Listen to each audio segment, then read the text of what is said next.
Baik, ombak besar tsunami mengorbankan ribuan nyawa sekelip mata di Aceh, Indonesia. Dan meskipun perasaan takut dan trauma yang sering menghantui mangsa di Bandar Aceh, namun mereka tetap bangkit dalam pembangunan demi kelangsungan hidup.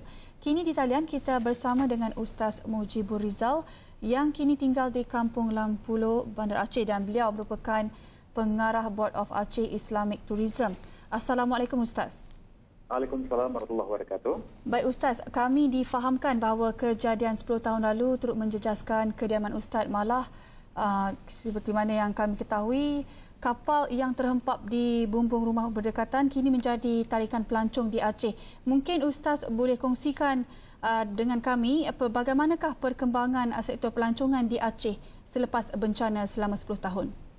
Ya, alhamdulillah setelah 10 tahun ini Aceh telah membangun kembali dan berbagai pembangunan telah dilakukan termasuk dalam sektor pelancongan ya.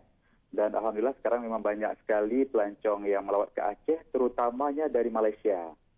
Dan di Aceh memang banyak sekali peninggalan-peninggalan sejarah Islam, kemudian juga peninggalan bekas-bekas tsunami ya. Ada kapal di atas rumah, ada kapal besi.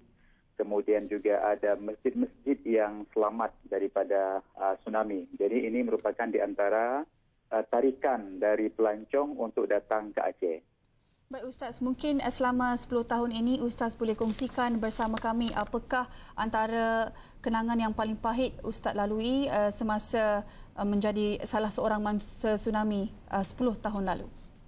Ya, kebetulan saya seorang mangsa juga korban tsunami, yaitu di sebuah kapal di atas rumah di Kampung Lampulo, yang mana kami sekeluarga terselamat di atas kapal tersebut. Ketika itu pukul 8 pagi berlaku gegaran yang cukup besar, gempa yang besar, sehingga kalau kita berdiri pun kita akan jatuh dengan gempa tersebut. Berselang dari 15 menit setelah gempa itu, kami melihat banyak orang yang bertempiaran lari dari arah pelabuhan sambil memekik air laut naik, air laut naik, air laut naik begitu. Kami tidak punya pengalaman tentang air laut naik, yang ada air laut pasang sebab kami tidak nampak air laut itu naik bagaimana. Tiba-tiba saya melihat satu gelombang yang besar hitam menghala ke arah rumah kami. Saya teringat seolah ini macam hari kiamat.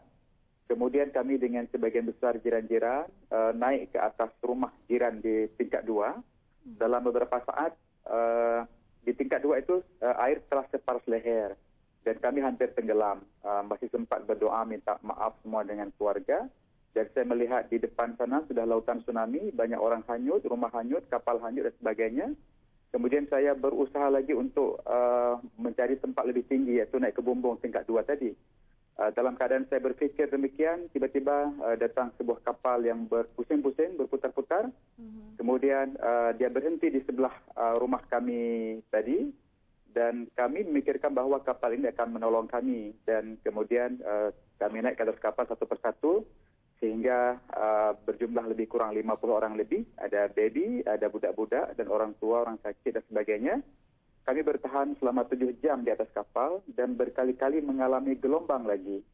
Dan bila gelombang besar datang itu, saya pun menghadap ke laut, saya azan. Dan setelah azan, gelombang itu pecah. Berkali-kali sampai tengah hari dalam keadaan belum sarapan, pagi belum makan lagi. Dahaga sangat, matahari sangat terik waktu itu. Kami pun melihat apa yang ada dalam kapal dan menemukan satu beg, ada kain pelikat dan baju t-shirt ya. Pun kami gantilah yang basah-basah tadi. Kemudian buka-buka lagi dapat satu tong air. Tapi nak minum airnya masin, tak boleh minum. Buka-buka lagi dapat satu parang, pisau besar ya. Kemudian juga mendapat satu jak kosong bekas air. Rupanya selepas zuhur, bila air datang lagi dari laut dan dihanyutkan satu tandan kelapa muda dari sebelah kiri kapal, kami pun mengambil kelapa tadi, kami belah dan dengan pisau tadi yang sudah ada dan isi kelapa muda serta air kami bagi beramai-ramai. Petang hari, pukul 4, air paras pinggang baru kami turun dalam keadaan bandar sudah ranap, padang jarak, padang tukukur dan banyak mayat yang bergelimpangan. Begitulah kisah yang terjadi 10 tahun lalu. Baik Ustaz, mungkin selama 10 tahun bagaimanakah Bandar Aceh itu bangkit selepas mengalami kemusnahan dalam sekelip mata apabila melanda tsunami? Ya, untuk tahun pertama itu boleh dikatakan mengutip mayat ya. Ada sekitar lebih kurang semuanya 300,000 orang yang menjadi mangsa di Aceh, seluruh Aceh. Jadi tahun pertama itu lebih kepada mengutip mayat yang tertimpa dalam sampah-sampah dan lumpur-lumpur. Kemudian tahun kedua baru membersihkan bandar itu dari sampah-sampah tadi. Tahun ketiga baru membina balik rumah-rumah. Dan tahun keempat barulah rumah itu jadi, sebagian penduduk yang mengungsi kembali kepada rumah-rumah, dan tahun kelima baru finishing. Tahun keenam keadaan bermula seperti biasa balik. Jadi boleh dikatakan 5 tahun itu mengalami masa-masa yang tragik lah. Kami terpaksa mengungsi, kemudian menerima bantuan dari berbagai negara. Ada 53 negara yang membantu, termasuk Malaysia ya, juga banyak sekali bantuannya. Alhamdulillah, terima kasih. Jadi waktu itu memang hanya makan nasi dan Maggi lah waktu itu. Jadi mie instan ya, tidak ada yang lain begitu.